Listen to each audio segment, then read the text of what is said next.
get kicked out of pubs some years ago. What else is there? Somebody said Starmer's got no character, so you'd rather have a drink with Nigel Farage. And someone said a night out with Starmer would be like spending the night on death row. Yeah, someone said you'd like a night out with me. Maybe. I don't really drink anymore. I'm not much of a boozer. Too much. Getting too old. Right, some big breaking news for you now from the United States. The State Department announced Tuesday it was barring 5 Europeans, Tuesday being today, of course. It announced 5 Europeans it accused of leading efforts to pressure US tech firms to censor or suppress American viewpoints. Secretary of State Marco Rubio didn't name those he said fell foul of new visa policies announced in May to restrict the entry of foreigners deemed responsible for the censorship of protected speech in the US. He identified them only as radical activists and who weaponise non-governmental organisations. Long story short, the US has banned 5 people for not complying with their vision of America. And we've got some breaking news now. The names are here. Where are they? They include the likes of... so, first of all, they were identified by Sarah Rogers, who is the US Undersecretary of State for Public Diplomacy, in a series of posts on social media.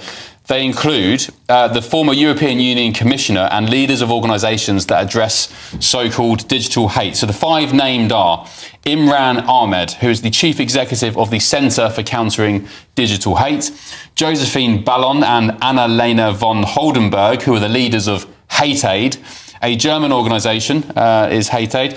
The former EU Commissioner Thierry Breton, who was responsible for digital affairs, and Claire Melford, who runs the Global Disinformation Index. Under the US Immigration and Nationality Act, those targeted will generally be barred from entering the US, and some may face removal proceedings if they're already in the country. I can think of some other organisations with the word hate in them who could be banned, but I won't get into that. So yeah, the Undersecretary Sarah posted that on her X post today. She said, today the United States issued sanctions reinforcing the red line I invoked on GB News. So she's name-dropped GB News.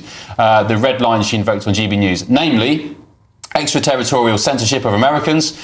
Today's sanctions target the censorship NGO ecosystem. Here's what Sarah Rogers originally told GB News some weeks ago. It's guided and unfortunate to apply that law in Britain, but applying that law extraterritorially, which means applying it to speech that has nothing to do with Britain, does not occur in Britain, is on American platforms by American users on American political issues, purporting to censor Americans in America is a deal breaker. It is a non-starter. It is a red line. And that's what Ofcom has tried to do with the Online Safety Act, and that's one reason the American government is concerned. So Steve N. Allen, she's talking there about the Online Safety Act, Labour's, well, it's the Tories' brainchild, but Labour's Online Safety Act, and Ofcom as well, and the infringement of, stepping on American toes. Yeah, it still feels like no one's really caught up with what the internet is and how this will... you can't police it in that way. The internet is just one big thing across the world. So if you try and bring in a rule in one country, you either need to have some sort of Chinese system where you can then ban certain things from the UK's... Yes, please. Govern me harder, Daddy. Oh, that's... more people want an eye over the... or you just have to realise that the only way that it can work as an ecosystem is just to have free speech on it, the internet. Otherwise, you're going to have this bizarre system where you think you can control another country's internet or try and have that as a secondary effect, which of course they won't want, and then you end up with this. So yeah, I think it's unworkable until they just relax and just enjoy the internet. Just chill out. Relax and enjoy the internet. Enjoy the World Wide Web. Fantastic. Johnny, this actually exposes, as Sarah Rogers said there in her X post today, this exposes the NGO scam, and I think NGOs are going to become a big thing in the coming years. Look, the Online Safety Act has been a disaster from the beginning. The Free Speech Union and other free speech campaign has been warning for a very long time that they were going to have effects where illegal speech would be, because of how broad it was, harmful content, legal but harmful content, that phrase. And we saw legal things being censored. Katie Lamb's speech in the House of Commons being censored, videos of arrests, a story about Richard the Lionheart, even Spiked Online's documentary about freedom of speech being censored. I mean, it's just extraordinary. We have politicians in the House of Commons saying, oh, we're worried about interference of the US, yet here we are interfering with Americans' freedom of speech. And, good for them for putting their foot down. Jonathan, another great thing this Trump administration's done.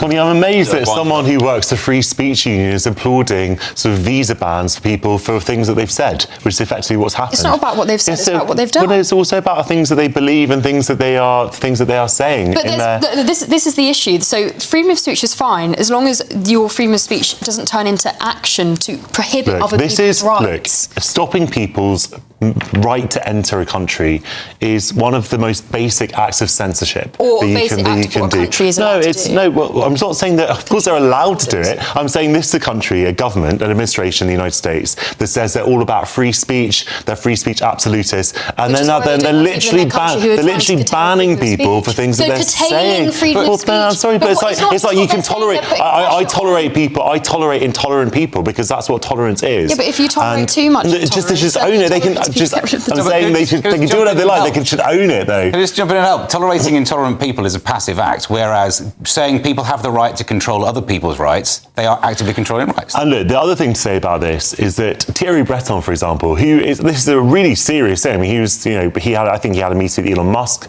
a year or two ago when he was EU commissioner responsible for. Well, fine, but this is not about trying to curb the freedom of speech in the United States. It's about how it is applied in Europe, in the EU, because obviously a lot of these tech companies are based in the United States, obviously, but they go far beyond the United States. The United States is responsible for what happens inside the US, and the EU is responsible for what happens in the EU. There has to be a way of squaring that. So saying that you're banning some guy from coming to the United States, what does that possibly Is it not the equivalent of just blocking somebody on X? People say, Ben Leo believes in free speech, he's blocked me. Why shouldn't he be allowed to come? Of course he should be allowed to come to the United States. That's just exercising my right and America's right not to have to listen to your free speech. It's basically banning your political opponents from the country. I think that's wrong. Okay. And also, with the EU, why should the EU go around slapping tens of millions of dollars of fines on X and Elon Musk for stupid things, inane things, such as having a blue checkmark verification system? Well, because I think that comes from, I can't remember if that's about the competition law in the EU. Obviously, though, the EU is very, very active in trying to protect EU citizens. From free speech. No, not from free speech. Not from free speech. Right. More coming after the break, including this screeching U-turn from the government to do with the farmers' inheritance tax raid. It was clear throughout this trial that the scale of the offenders' hatred toward our Jewish community knew no bounds. And of course, that was the update from the police about the foiled terror attack in Manchester, which could have been, according to the police and security services, one of the worst terror attacks on British soil. More on that after the break on Patrick Christie's Tonight, late edition.